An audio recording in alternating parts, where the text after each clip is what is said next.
Unafraid Show, right or wrong. It is Monday, April 9th. So excited to see you guys. Thank you guys for joining the Unafraid Show. First and foremost, always, thank you for your time. Make sure that you like the feed, share the feed, tell a friend about the Unafraid Show. And most importantly, if you have any questions, comments, email it to unafraidshow@gmail.com. We got a bunch of things popping off for you guys today. The new Unafraid Show website, unafraidshow.com, will be up in about 2 weeks. I'm super excited. We will have all new content each and every day. We're going to be out there killing it. But what we have up for you guys today. Oh, wait, actually, and you know this is Unafraid Show, where the power of truth matters the most. We are independent thinkers, and we can tell all the people who are upset about that to save your tears and grow a pair. So what we got up for you guys today is, so the Chief Wahoo protests against the Cleveland Indians are going on right now. People are upset about it. We're going to talk about that first. And should the Cleveland Indians change their mascot, and is it racist? And most importantly, are the people who are upset about this, are they the actual racist ones? I'm going to tell you guys the real reason why people only watch golf when Tiger Woods is playing. Yeah, a couple people watch when he's not playing, but it's not even the same. It's not even close. It's because of Patrick Reed. He wins the Masters. I'm explaining to you why that's a fact. Also, the Warriors.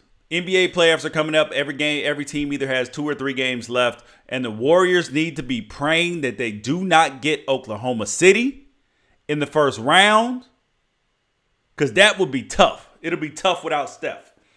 So first and foremost, first thing that we got up today is the Cleveland Indians. Should they change their logo? Should they change it? It's been their logo for whoever knows how many years. It's been their logo for a long time.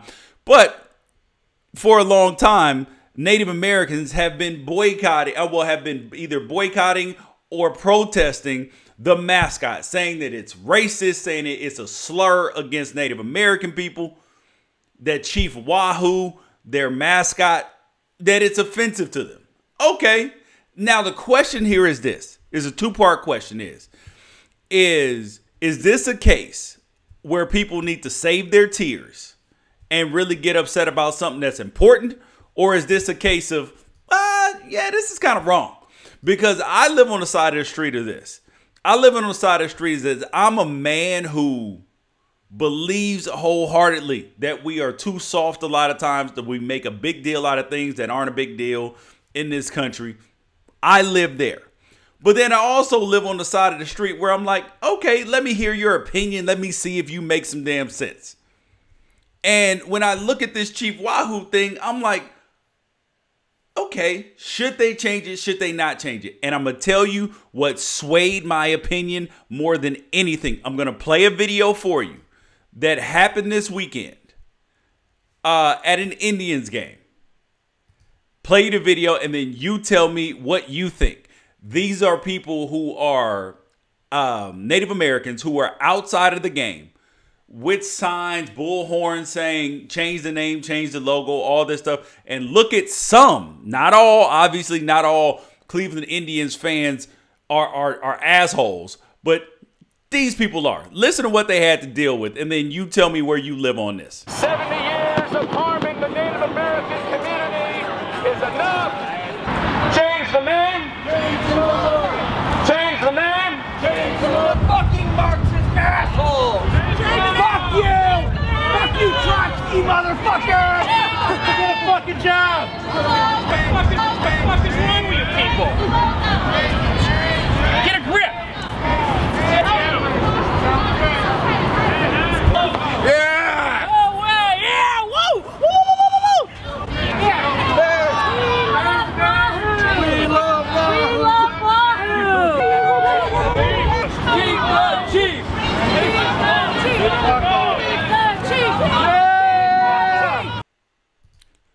I mean, just look at the boldness of these people. Look at the boldness of these people who are doing the Chief, who have a problem with Chief Wahoo. I mean, yeah, with them changing the Chief Wahoo. Look at the boldness of these people. Mind you, it's not all Indians fans. And some of them have the nerve to say, oh, well, people are offended by why weren't they making a big fuss about this a long time ago?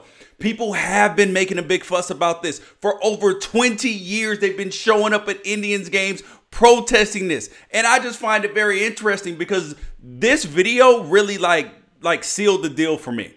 Because I'm sitting there like, why on earth is this a big deal to you to keep the name when it's clearly offensive to other people? You take their land, then you give them some land, and then you continually take that land. And then I'm like, all right, yeah, you think that you believe that this is good for you to be flipping people off, making whoo noises at them. Oh, yeah, that's a symbol that's not racist. Come on, man. It goes to show that Jim Tomei, who's one of their best players of all time, just got inducted into the Hall of Fame, said, don't put Chief Wahoo on my Hall of Fame bust. Put the Cleveland C. That should let you know where this lives. I mean, and there's a sentiment of fans. Oh, well, it's been like this. We're proud of our team. We love our team. This is no big deal. It's just a mascot. But it's real easy to say no big deal when something doesn't affect you. When nobody stole your land, when they don't regularly push you out, yeah, it's no big deal to you because it's not offensive to you. If they change their name to the Cleveland Whiteys, people are going to be like, oh, wow, I don't really like that. That makes me uncomfortable. That makes me uncomfortable. They're calling us the Cleveland Whiteys. Or if they call them the Cleveland Blackies, they call them, yes, people are going to be offended about that. And as a black man, I know that there are things that this is kind of interesting because there are a lot of things that are offensive to me, like these Confederate statues. But this is not something that touches on me in particular, but I'm sitting here and I noticed that initially this was not a big deal to me. It wasn't. I was like, and I thought it was weird when they started changing high schools' names out here in California, changed them. Oh, the Cleveland, it was the Birmingham Braves. They changed them to the Birmingham Patriots. And I was like, oh my God, why did they change the name? People are being so sensitive. And I thought about it. Damn, like this didn't affect me. That's why I'm not worried about it. And you really have to take stock and take inventory when you look at somebody else's life, somebody else's experience. And when they have a problem with it, you have to think about the real reason why you don't have a problem with it. Because it's not offensive to you. And if it were a name that were offensive to you, would you want it changed? The answer is yes. You absolutely would want it changed. I mean, come on, man. We got to be real about this. We got to be honest and keep it 100. And that's why I asked, and so people want to go take it to the Washington Redskins. Should the Washington Redskins change their name? Legit question, right? Legit question. Should they change their name? I go by if it's offensive to people as a race, as a community, or anything like that, then yes, you should consider changing it. If it's not a slur, then that's different. But a lot of these things like call Native Americans, Indians, red faces. I mean, come on, man. Come on, man. Like, let's just come on in. And it's ironic the people who are getting upset about it, upset about the changing of these names and these logos, is the same people who are upset about Ole Miss changing their name and their logo from the old white man slave plantation owner to the Land Sharks. I mean, really think about this. They changed it from Colonel Reb, white plantation owning man, to the Land Sharks, and people were super upset about it. They were upset that they stopped singing Dixie in Ole Miss. Just because things aren't the way they used to be or have always been one way, doesn't mean that they need to change. Somebody just sent in, no, Chief Wahoo needs to stay. I find it disappointing. But my question is, why do you find Chief Wahoo leaving potentially disappointing to you? Why is it? I know you might have grown up a Cleveland Indians fan, but this is going to remain your team. This is the same team with the same players, with the same history. You just really like grow. You grow. And this is where people want everything to stay the same. Really think about the concept of staying the same. Because when you grow up, like you grow up from one way, whether you're a bad kid, good kid, whatever, you mature and you grow and you change as you get older. You change as you get older. So really think about this. So why on earth would you want to stay the same if you know better? If you know better. The ancestors were our ancestors, your ancestors, whoever's ancestors. They didn't do everything right. And we have learned that some of the things that they did wrong that we don't do anymore. So why on earth is this? Is it limited to just certain social aspects as opposed to a team name? I mean, really? I mean, 50 years ago, it was okay to beat your wife. It was socially acceptable. It was socially acceptable to grab a woman's ass at work. So I'm not socially acceptable, socially tolerated. Yeah, that was cool to do. Yeah, it was no big deal. I mean, come on. Just because stuff is always done one way does not mean it should remain done the exact same way. Same case with that. I mean, think about this. Think about how ass backwards that this is to bring up Ole Miss for just a second. It wasn't until February 7th, 2013, the state of Mississippi, the people who are upset about them changing their name, wasn't until 2013 that they submitted the required documentation to ratify the 13th Amendment, meaning that the state had never officially abolished slavery. I mean, think about that. Think about how behind the times that this is. Behind the times. Yes, I get that it kills your nostalgia. But sometimes you got to admit when your nostalgia is wrong.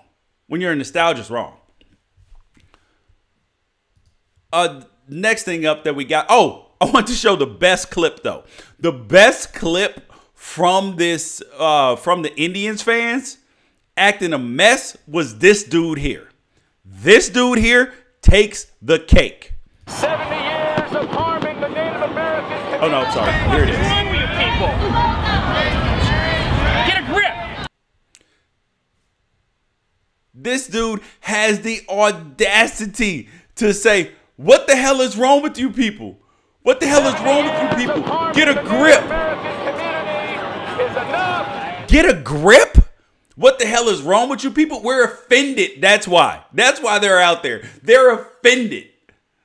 What the get a grip? You get a grip and realize what the hell you're sitting up here doing. You're condoning and actually fighting against and calling these people names because they're upset about something that's offensive to them as a culture. I mean, damn. You get offended when somebody talks about President Trump sometimes. Just saying. So how about you get that offended about something else? Another thing that's a little bit offensive to golf fans is Patrick Reed winning the Masters. Okay. And I'm going to tell you why. The real reason why people only watch golf when Tiger Woods is playing. When Tiger Woods is in competition, it's because of Patrick Reed winning the Masters. It is tough to deal with because of this. When the dad bod wins the Masters, it's tough for people. It's tough because as a golfer myself, when he wins, you sit up there and look. I know he's not John Daly, but he clearly does not spend a whole lot of time keeping his body right. And Patrick Reed is the exact reason why nobody calls golfers athletes. Congratulations on winning the Masters, Patrick Reed. You did something absolutely special. I commend you for that. And golf is extremely difficult. But when you look at the guy with the dad bod who has 6 career wins, just won the Masters. People are sitting there like, wait, hold up. Maybe I shouldn't be watching the Masters. Maybe I shouldn't be watching golf. Maybe I should actually, instead of watching golf, maybe I should be out practicing and playing golf. That's what people are saying. I'm telling you, that's why golf ratings are down. Because you watch professional sports to see the spectacular, to see the unbelievable. You watch for LeBron, you watch for Steph, you watch for KD, you watch for Tiger Woods, you watch for Jimmy Johnson winning a bunch of titles in a row in NASCAR. You watch for Tom Brady, rooting for him to fail or succeed. Whatever it is, you root for the spectacular. You root for the spectacular. And Patrick Reed does not give you that spectacular ability because he's got a dad bod. He's got a dad bod. And I'm telling you, it's just like curling. When you watch the Olympics at curling, what do people think? What do people think when you watch curling at the Olympics? They sit up there and they're like, hold up. Maybe I could do that. Because I've actually said I'm getting ready for my 2022 run at the Olympic team in curling. Because I know if I put my time, dedication, and effort into it, that I can do it. That I can do it. And this is the same thing with golf. Because when Tiger's not out there playing, I know that Rory McIlroy is good. I know that he held off, that Patrick Reed held off Justin Fowler as well. And Spieth. And yes, there's a little bit of, you feel about the little engine that could. He's the little engine that could. Yeah, but when you see that, you're like, it literally takes away from the sport. That's like when baseball players used to be fat. A lot of them used to be fat and out of shape. There was nothing wrong with CC Sabathia's body or David Wells. Or even some of the guys who would play in the outfield sometimes. First base sometimes. Or catch. Nobody really cared. But now they do. Now it literally affects your perception of the sport.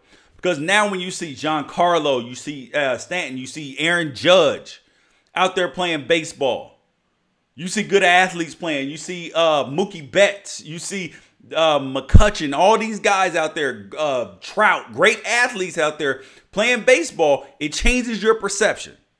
When you see great athletes playing golf, Spieth, Dustin Johnson, Tiger Woods. You sit up there and you look like, okay, I see they're doing spectacular things and I don't think I can do that. And that's why I'm going to watch them. But when you watch Patrick Reed do it, nah, man, it's just not the same. It is not the same when you watch Patrick Reed do it. It's just not. And that's why people only watch golf when Tiger Woods is playing. Because they want to see greatness. They want to see something that they can't do. And Patrick Reed doesn't allow anything to happen that you don't believe that you could really do. That's the truth. I know you're upset about it. I know people are like, oh no, golf's great. Yeah, blah, blah, blah. Yeah, but nobody watches it when Tiger's not playing. Next thing up, though, the NBA playoffs. It's a big deal today. It is a big deal today. There is a lot going on with the NBA playoffs. You got people vying for positions. You got the Western Conference 3 seeds still up. You got 9 teams. Well, you got 7 teams vying for 6 spots. It's actually pretty incredible, especially in the Western Conference. I'm going to tell you this. Golden State Warriors, they better hope and pray that they do not draw the Oklahoma City Thunder in the first round of the playoffs. They better hope and pray, because I'm going to tell you this. Russell Westbrook is on a mission, always on a mission. And with Steph Curry out with his knee injury, that could be a big problem. I know Carmelo's having trouble playing well, but come on, man. Come on. That's not the team that you want to see. If you're the Oklahoma City Thunder, the team that you really, out of the 5 teams that you could potentially play in the first round of the playoffs, The team that you would most like to see is either San Antonio, because they're short on stars,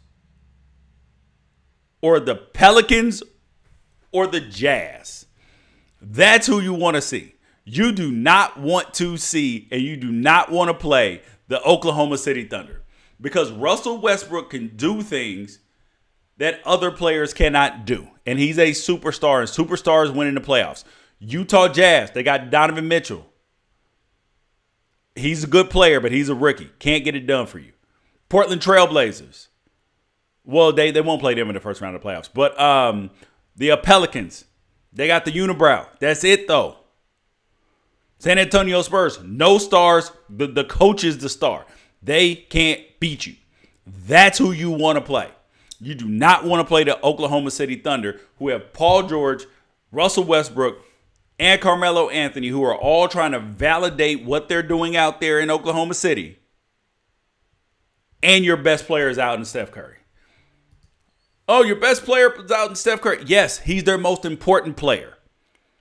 Most important player. KD might be the second best player in the world, but he's not the most impactful player in the NBA. It's LeBron and Steph Curry.